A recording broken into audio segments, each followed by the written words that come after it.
자, 오늘 21차시고요. 교과서 296쪽에서 301쪽에 해당하는 내용입니다. 소단원, 이제 네 번째 소단원이고 발전과 지구 환경에 대해서 배울 텐데 학습 목표를 보면 핵발전, 태양광 발전, 풍력 발전의 장단점과 개선 방안을 기후변화로 인한 지구 환경 문제 해결의 관점에서 평가할 수 있다 라고 해서 세 가지 발전에 대해서 오늘 배우게 되겠습니다. 요 세 가지 발전을 하는 이유는 이거를 제외하고는요, 화력 발전이 일단 가장 큰 비중을 차지합니다. 60% 이상을 차지하고요. 근데 화력 발전을 제외하고 그 다음으로 이제 우리나라에서 많은 비중을 차지하고 있는 세 가지 발전 방식이다. 이렇게 보면 되겠습니다. 참고로 통계 자료를 가져와 봤는데요. 에너지별 발전 비중 추이를 보면 2015년부터 2011년까지 변화를 볼 수가 있는데요. 작년이 포함된 자료를 찾아보니까 아직 안 나온 것 같아가지고 일단 이걸로 대체를 하겠습니다. 그래서 2021년을 기준으로 보면요, 우리나라입니다. 우리나라 석탄에 가장 많이 의존을 하고 있습니다. 아직까지도. 그래서 여러분이 사용하고 있는 전기에너지의 34.3%는 석탄을 이용해서 발전을 하고 있고요. 2위가 2021년에는 천연가스였습니다. 29.2%고요. 요 두 개 합쳐서 화력 발전이라고 볼 수 있는데 통계를 낼 때 이렇게 구분해서 내는 이유는 요 LPG 천연가스를 이용한 발전은 이산화탄소 배출이 거의 완전히 없지는 않은데 굉장히 적어요. 그래서 좀 친환경 에너지에 가까워가지고 조금 분류해서 좀 하는 편입니다. 어쨌든 이제 화석 연료를 사용한다는 입장에서는 화력 발전으로 묶을 수가 있고, 그렇게 본다면은 60% 이상을 차지하고 있다라고 볼 수가 있습니다. 그 다음으로 이제 우리가 의존하고 있는 게 이제 원자력 발전. 교과서에는 이제 핵 발전이라고 적혀 있죠. 같은 말입니다. 그거가 이제 많고요. 그 다음이 이제 신재생 에너지인데, 요 신재생 에너지에서 이제 가장 많은 비중을 차지하는 게 태양광이고 아마 두 번째가 풍력인 것으로 알고 있어요. 옛날에는 이제 수력 발전이 좀 많았는데 이제 바뀐 걸로 알고 있습니다. 팩트 체크를 안 해봤는데 맞을 거예요. 그래서 그 중에서 이제 태양광하고 풍력에 대해서 오늘 이제 배우게 될 겁니다. 원자력 발전하고요. 일단 오늘의 핵심이라고 할 수 있는 핵 발전에 대해서 보도록 하겠습니다. 핵. 우선 핵 연료로는 우라늄을 이용하는데요. 제가 로또 2등에 당첨되면 낼 문제 중에 하나가 다음 중 핵발전에 사용하는 원료로 옳은 것은 1번 우가늄, 2번 우나늄, 3번 우다늄, 4번 우라늄, 5번 우마늄 해가지고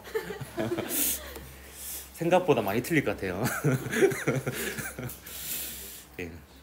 이게 보이면은 선생님이 1등은 아니지만 2등쯤 당첨이 되셨구나 라고 생각을 하면 되겠습니다.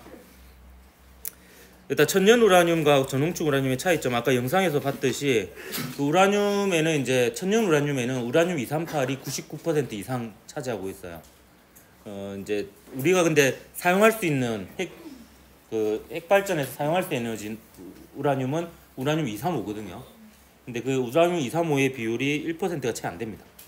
안 되고 그 전홍축 우라늄 같은 경우에는 이제 우라늄 235의 비율을 5%까지 끌어올린 약간 정제한 원료다 이렇게 보면 되겠습니다. 그 235, 238은 양성자하고 중성자의 수를 합친 숫자입니다.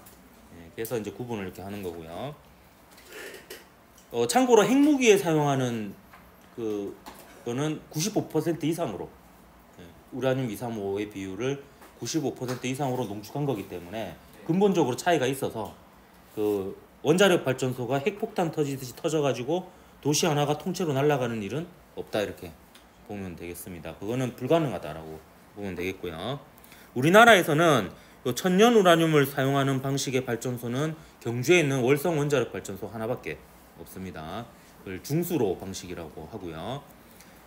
반면에 전홍축 우라늄을 이용한 방식은 경수로라고 하고, 경주의 월성 원전 말고는 전부 다 경수로라고 이렇게 보면 되겠습니다. 문자 왔다. 그럼 이런 우라늄에서 어떻게 에너지를 얻어내는지 그 연쇄 반응에 대해서 한번 살펴보면요. 일단 우라늄의 중성자를 흡수시킵니다.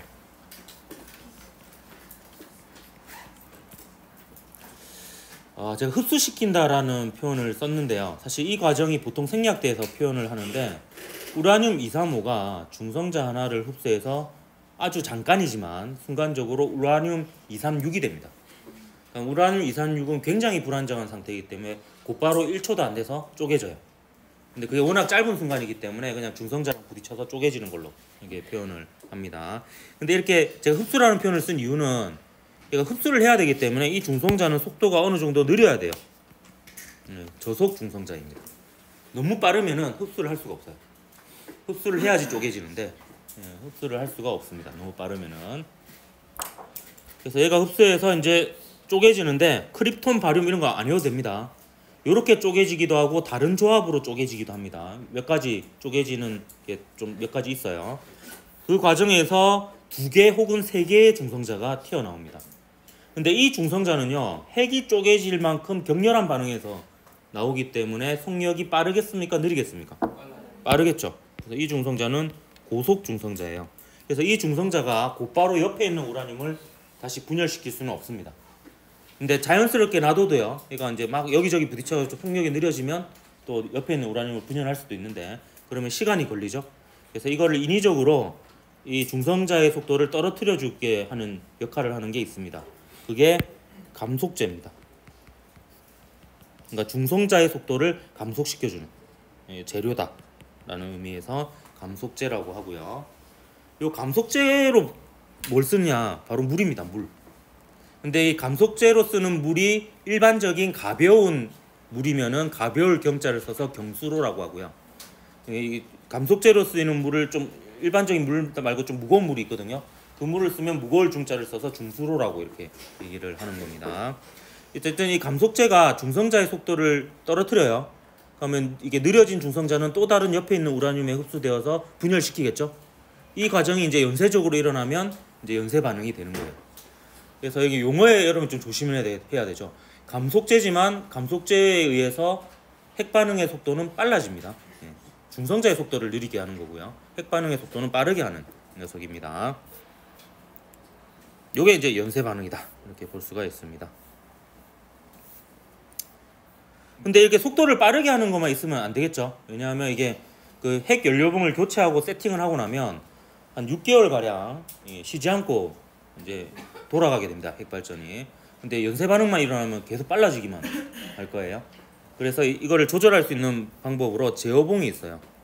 그래서 제어봉을 연료봉과 같이 감속제, 즉 물에 담가 놓습니다. 그럼 이 제어봉은 무슨 역할을 하냐면 중성자를 흡수하는 역할을 해요. 그러니까 이 중성자가 연쇄 반응을 일으키는데 중성자를 흡수해 버리면 연쇄 반응의 속도가 떨어지겠죠. 그래서 이제 요 제어봉을 감속제인 물에 많이 담궈 놓으면 중성자를 많이 흡수해서 핵 반응의 속도가 떨어지는 거고요. 근데 제어봉을 좀 들어 올려서 물에서 좀 건져내면 이제 중성자를 흡수하는 게 좀 줄어드니까 연쇄 반응이 또 속도가 빨라지고 이렇게 해서 이제 속도를 조절할 수가 있습니다. 그래서 이제 감속제는 이제 핵 반응의 속도를 빨리 해주는 게 되는 거고 제어봉은 핵 반응의 속도를 느리게 해주는 게 된다 이렇게 볼 수가 있겠습니다. 이때 핵 분열 과정에서 질량 결손이 또 일어나요. 그러면 에너지가 생기겠죠. 요 질량 결손에 의해서 열 에너지가 생깁니다. 그러니까 아까 그 감속제가 중성자랑 부딪히면서 이렇게 그 중성자의 에너지를 뺏어가는 거거든요. 그러니까 그런 식으로 이제 열 에너지를 회수하는 기능도 같이 합니다.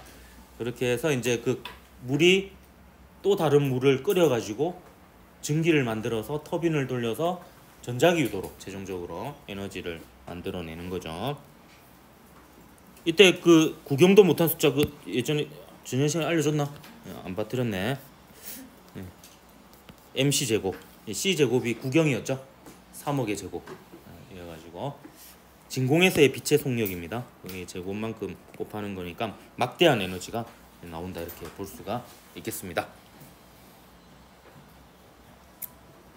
이쯤 되면 굉장히 뛰어난 학생은 질문을 합니다. 보면 원자로에서는 핵발전에서는 핵 분열 과정에서 질량 결손이 일어나죠. 근데 지난 시간에 배운 태양에너지는 태양의 중심 핵에서 핵 융합하는 과정, 핵이 합쳐지는 과정에서 질량 결손이 일어납니다. 뭔가 이랬다 저랬다 하는 것 같잖아요. 근데 이거는 기준이 있습니다. 핵 에너지 입장에서 우주에서 가장 안정적인 원소가 있어요. 그 원소가 철입니다. 철이 가장 안정해요. 별의 진화 과정 배웠습니까 혹시? 그래서 보면 별이 진화하는 과정을 보면 수소가 융합해서 헬륨이 되죠. 근데 수소가 전부 다 헬륨으로 바뀌면 이제 헬륨이 융합해서 탄소가 됩니다. 이런 식으로 점점 무거운 원소가 되어 가는데 이런 별의 진화 과정에서 만들 수 있는 최종 단계의 원소가 철이에요. 그러니까 철보다 가벼운 원소는 융합할 때 질량 결손이 일어납니다. 철보다 무거운 원소는 분열할 때, 쪼개질 때 질량 결손이 일어나는 거예요. 그래서 여러분 철이 들었다라는 표현은 여기서 나왔다라고 볼 수 있는 거죠. 별이 이제 최종 단계까지 진화했다. 인간이 이제 다 자랐다. 를 이제 그 철이 들었다 이런. 농담입니다. 아마 높은 확률로 아닐 겁니다. 팩트 체크를 해보진 않았지만. 아 진짜 줄 알았어요? 그래서 여러분 몸 안에 있는 원소들은 다 수소보다 대부분 무거운 원소들이 많잖아요.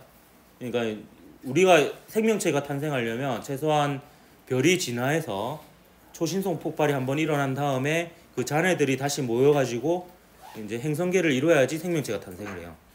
그리고 철보다 무거운 원소는 바로 그 초신성 폭발하는 과정에서 만들어집니다. 그러니까 여러분은 그 별에서 온 그대가 맞다라고 볼 수 있죠. 진짜 별로부터 온 거예요. 그 원소들이 별의 진화 과정에서 왔기 때문에 그렇습니다. 그러다가 자 이거 별에서 온 그대 했고 구경했고 철이 들었다 했죠. 네, 다 했네요. 그러면 이제 장단점에 대해서 한번 얘기해 보도록 할게요. 일단 장점은 연료비가 저렴합니다. 그 아까 우라늄 1g이 석유 2,000리터라 했죠. 리터당 지금 석유값 많이 올라가지고 거의 2,000원에 육박하고 있잖아요. 이 계산의 편의를 위해서 1리터당 2,000원이라고 하면 2,000리터면 400만 원이에요. 근데 우라늄 1g이 400만 원까지 하느냐? 아니거든요. 우라늄은 내가 좀 전에 오늘 기사를 검색해 보니까 1파운드당 왜 그 통일을 안 하나 몰라. 1파운드당 67달러.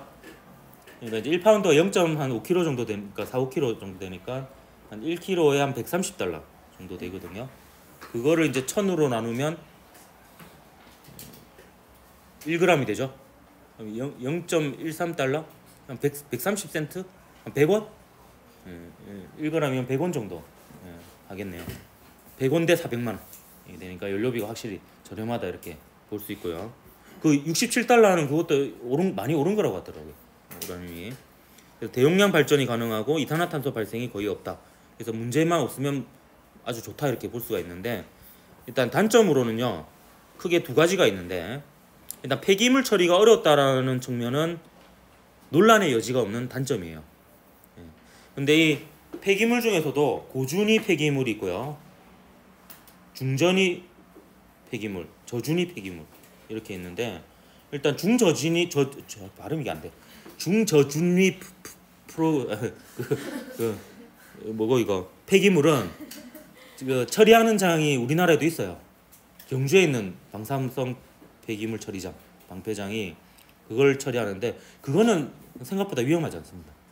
그게 뭐냐 하면은 결국에 그 원자로에서 막 사람들이 작업할 거 아니에요. 작업복 입고. 그럼 그 작업복하고 장갑 이런 것들이. 그러니까 이제 그렇게 방사능이 그렇게 많이 나오지 않는 그런 것들인데 그거를 드럼에 넣고 이제 시멘트를 부어서 공구리 쳐가지고 이게 그럼 시멘트가 방사선을 또 많이 잘 차단해 주거든요. 그렇게 이제 하는 겁니다. 근데 문제는 고준위 폐기물이에요. 고준위 폐기물은 사용 후 핵연료봉입니다. 그러니까 이제 우라늄 235는 다 닳아서 없어지고 이제 우라늄 238만 남은 그 고체 덩어리인데 우라늄 238이 나중에 반감기 한번 검색해 보세요. 수십억 년인 걸로 알고 있어요. 예. 그 말은 뭐냐? 거의 반영구적으로 방사선을 계속 내놓는다는 거예요. 그것도 에너지가 큰 방사선을 내놓습니다. 그럼 얘를 어떻게 처리하느냐? 지금 현재 전 세계에 제가 알기로는 단 한 군데도 정식적인 정상적인 처리장이 없는 걸로 알고 있습니다. 어느 한 나라에서 이걸 어디에 지을지 그 지역을 선정한 것까지 진행된 걸로 알고 있어요. 이걸 어떻게 해야 되냐면 이제 지진이 최대한 낮을 가능성이 없는 지역에 땅을 엄청나게 깊게 파서 시멘트로 이렇게 벽을 만들어 가지고 거기다가 이제 묻어야 돼요. 예, 묻어야 되는데 그러니까 우리나라는 지금 현재 어떻게 되냐 논의를 시작도 못 하고 있다 이렇게 보면 되겠습니다.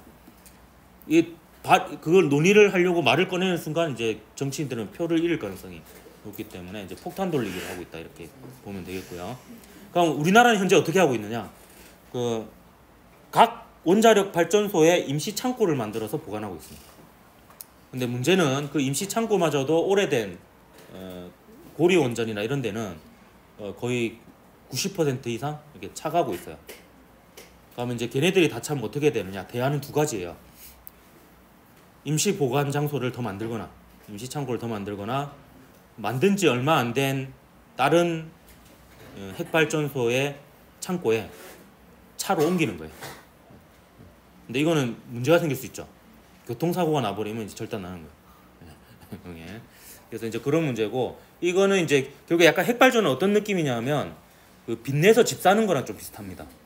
그래서 이제 처리 비용을 후손에 남기고 이제 당장은 이제 싸게 이제 에너지를 쓰는 그런 상태다라고 보면 되는데 이게 또 어쩔 수 없는 부분이 우리나라가 이제 수출을 해서 먹고 사는 입장이니까 에너지를 많이 쓸 수밖에 없거든요. 그러니까 당장 이제 먹고 살아야 되니까 좀 그렇게 하는 부분도 없지 않아 있습니다. 요거는 이제 그 논란의 여지가 없는데 요거는 논란의 여지가 있어요. 안정성 문제인데요. 요거는 제가 친한 친구 중에 한 명이 관련 일을 하고 있어가지고 물어봐서 이제 후쿠시마 원전 사고에 대해서 물어봤거든요. 왜 일어났는지. 근데 후쿠시마 같은 경우에는 일단 오래된 원전이기도 하지만 문제점이 지진이 일어났을 때는 아무 문제가 없었다고 합니다. 그때 큰 지진이 일어났거든요. 근데 지진이 일어났을 때는 문제가 없었는데 저기는 문제가 있는 것 같네요. 뭐 거기 지진이 일어났어? 근데 그 지진이 일어난 이후에 해일이 덮쳤거든요. 근데 그 해일에 의해서 그 잠겨버렸어요. 그 발전소가. 그러면서 각종 제어 장비들이 고장나면서 통제불능이 된 그런 사건이라고 합니다. 그래서 우리나라는 어떠냐 물어보니까 우리나라는 다행히 그것까지 고려해가지고 이제 그 해일이 일어나더라도 잠기지 않을 정도의 높이로 이제 높여서 지었기 때문에 우리나라 원전은 일단 안심해도 된다. 자기가 거의 안전하다고 확신할 수 있다라고 이렇게 얘기를 자신 있게 했는데 일단 이제 걔가 오히려 걱정하는 것은 십몇 년 전부터 이제 중국이 그 동해안에 원전을 엄청 많이 짓고 있는데요. 문제는 이제 원래 핵심 기술은 우리나라에서 핵심 기술이 필요한 부분 우리나라에서 만들어서 중국에서 수입해 가가지고 이렇게 했었다 하더라고요. 근데 문제는 그 핵심 부품을 이제 직접 만들기 시작했다고 하면서 이제 걱정을 하더라고요. 제대로 할란가 모르겠다. 그래서 그 동해안이 터지면 이제 편서풍이잖아요. 편서풍이니까 우리나라의 직격탄이거든요. 중국의 동해안이 터지면 그거는 좀 걱정이 된다라고 이렇게 얘기를 하더라고요. 하여튼 그렇습니다. 자, 그다음 태양광 발전 한번 볼게요. 자, 태양광 발전은 여러분이 배우는 것 중에서 유의하게 딱 두 가지가 그 맨 마지막 단계에서 패러데이의 전자기 유도 법칙을 사용하지 않는 발전 방식 중 하나예요. 요거 말고 다른 하나는 다음 시간에 배울 수소 연료 전지입니다. 태양광 발전은 태양의 빛 에너지를 곧바로 전기 에너지로 바꿔주는 방식이에요. 그 원리는 광전 효과라고 하는 원리인데 통합과학에 그거에 대해서 적혀 있지 않기 때문에 저는 따로 설명하지 않고 물어보지도 않도록 하겠습니다. 그 광전 효과가 궁금하면 물리학원을 선택하면 배울 수가 있습니다. 아직 문이 열려 있어요. 자, 장점은요. 발전 과정에서 추가로 비용이 들어가지 않으며 환경오염 물질 배출이 없다. 이렇게 교과서에 적혀 있습니다. 시험 문제는 교과서에 준해서 출제를 하고 정답을 매기도록 할게요. 이 말을 하는 이유는 사실 이게 완전히 맞는 말은 아닐 수도 있어요. 추가 비용이 일단 완전히 안 들어간다고 볼 수 없는 게 그 먼지 쌓이면은 효율이 떨어지기 때문에 한 번씩 닦아줘야 되거든요. 청소해야 되고 그러니까 인건비 들 거 아니에요. 거기다가 이제 한 20년 지나면 효율이 떨어진다 하더라고. 그러면 이제 또 교체해야 돼요. 폐기물 생기죠. 그런 문제가 좀 있을 수 있습니다. 근데 우린 교과서를 따라가기 때문에 그냥 그 추가 비용이 거의 안 들어가고 환경 오염 물질 배출이 없는 걸로 이렇게 하고, 단점은 날씨에 따라 발전량이 일정하지 않아요. 물론 흐린 날, 비 오는 날에도 발전이 완전히 안 되는 건 아닙니다. 자외선도 오고요. 가시광선도 일부 오거든요. 근데 이제 발전량이 작죠. 맑은 날보다. 그리고 전력 생산량이 전체적으로 작습니다. 면적에 비해서. 그런 단점이 있습니다. 일단 풍력 발전 한번 보도록 하겠습니다. 풍력 발전은 바람의 운동 에너지를 패러데이의 전자기 유도 법칙으로 화장하고 와. 전기 에너지. 화장실 간다는 거 아니야? 화장하는 실, 화장실. 소변 대변 보는 건 변소. 미안하다.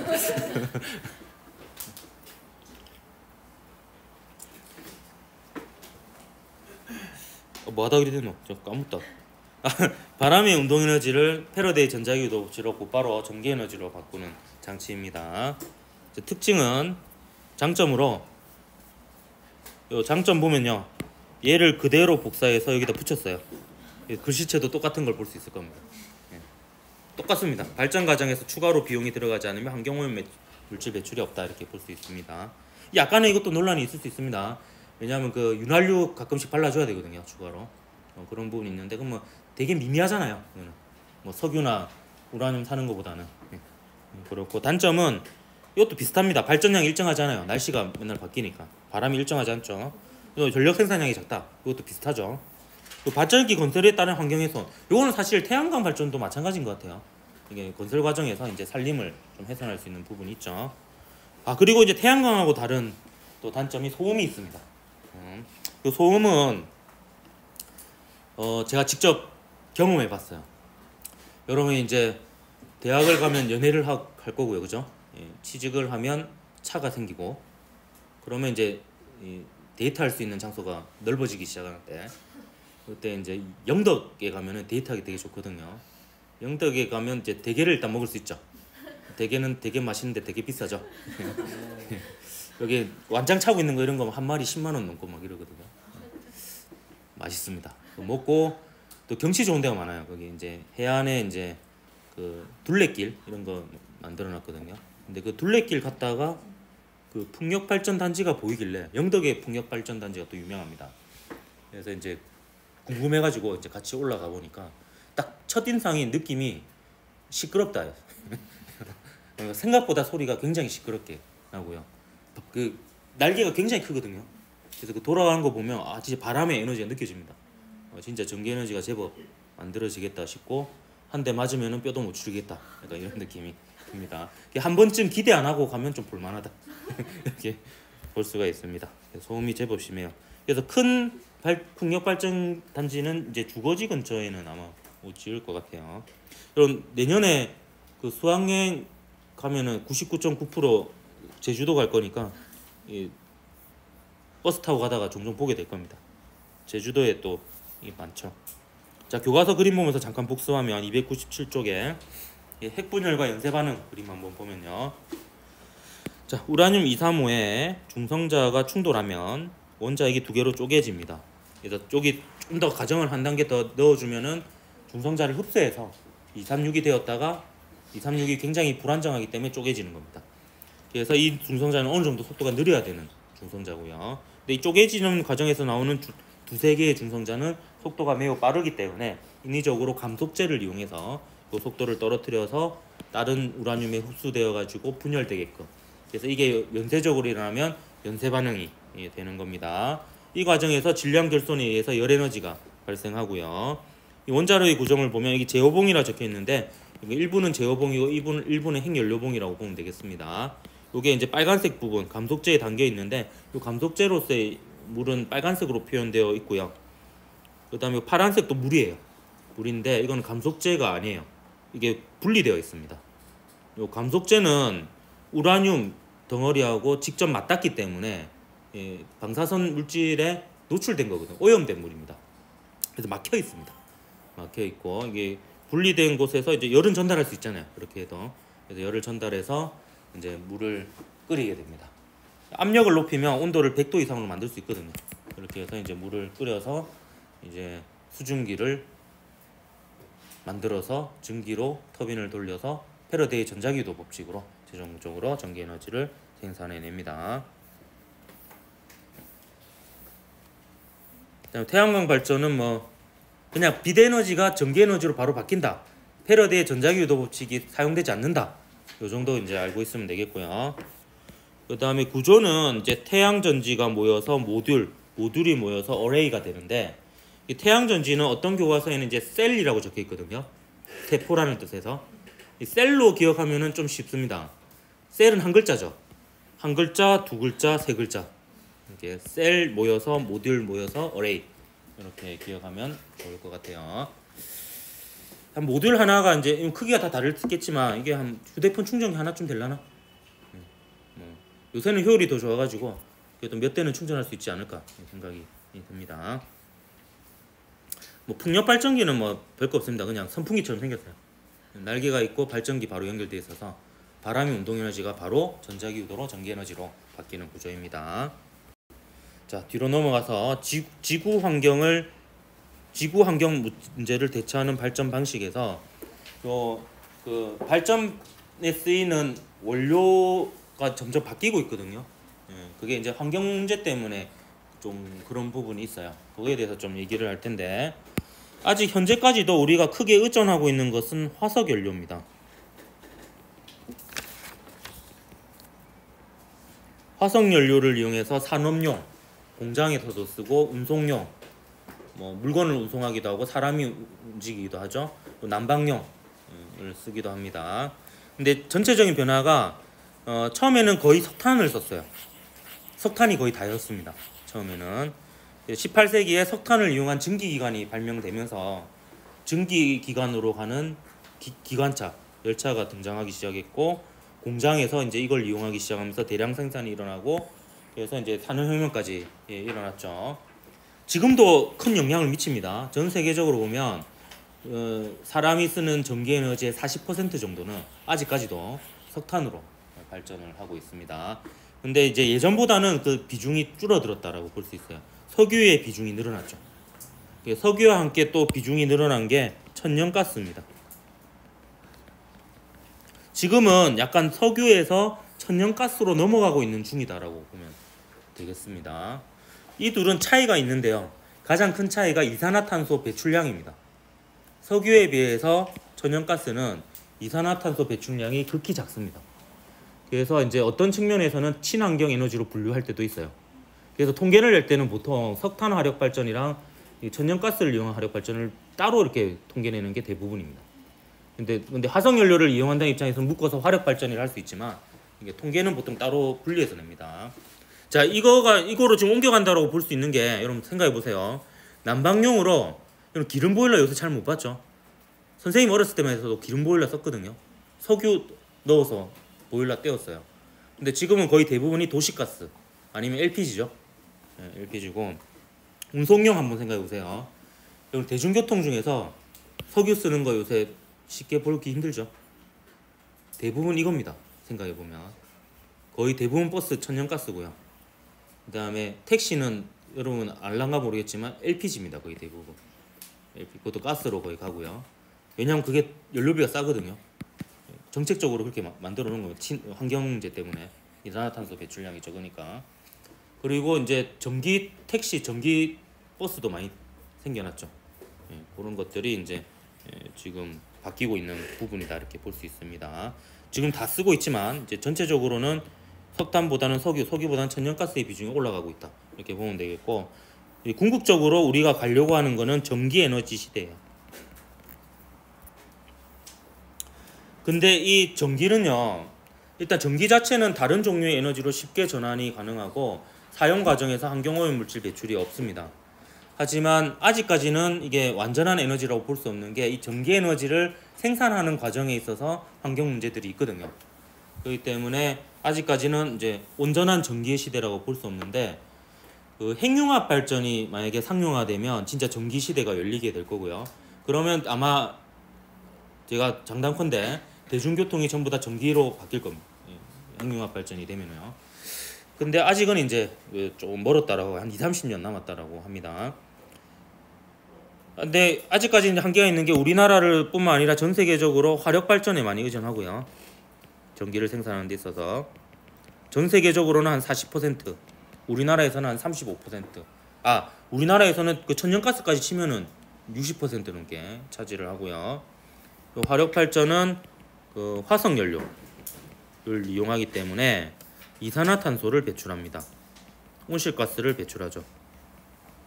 이게 이제 문제가 됩니다. 지금 평균 기온이 많이 올라갔잖아요. 그래서 전체적으로 보면 이 신재생에너지 쪽으로 가려고 한다, 이렇게 볼 수가 있겠습니다.